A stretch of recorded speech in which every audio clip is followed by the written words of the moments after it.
In this video, I'll show you how to fix CapCut keeps crashing.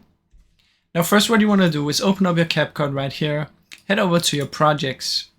Now if you have more than one project, and let's say you have a lot of them, what you want to do is right click and delete the ones that you're not using. Now make sure only to delete the ones that you're not using, because we don't want to delete important stuff. Now after this, what we want to do is open up a project, click on modify.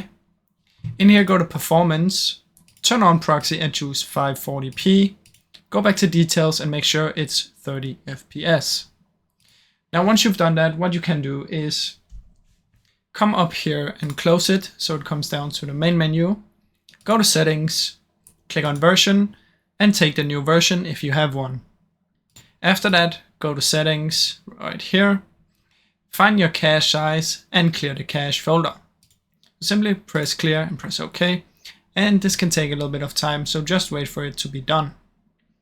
Now once we're waiting for this, what we can do is we can come down here and search for Task Manager, open up Task Manager, find CapCut.exe, click here and find the top one, right click, go to details, and in here you want to right click on this one that's selected, set priority and choose high.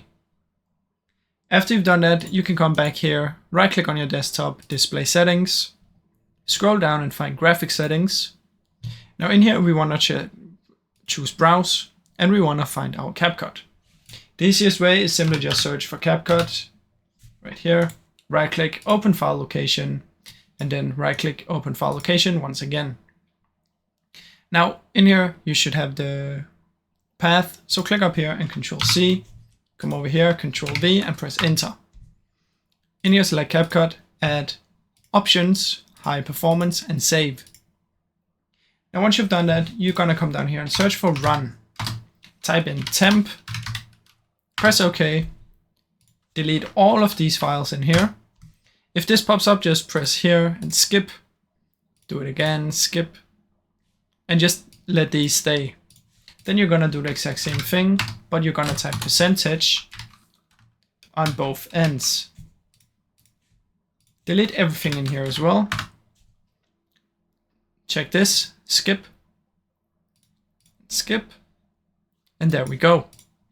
Now simply what you wanna do now is restart your PC and your CapCut should be fixed. Now if it's still not working, the last and final option is you simply just uninstall CapCut and reinstall it. Now I really hope you enjoyed this video. If you did, please leave a like and subscribe as it helps me out a ton. Thank you so much for watching.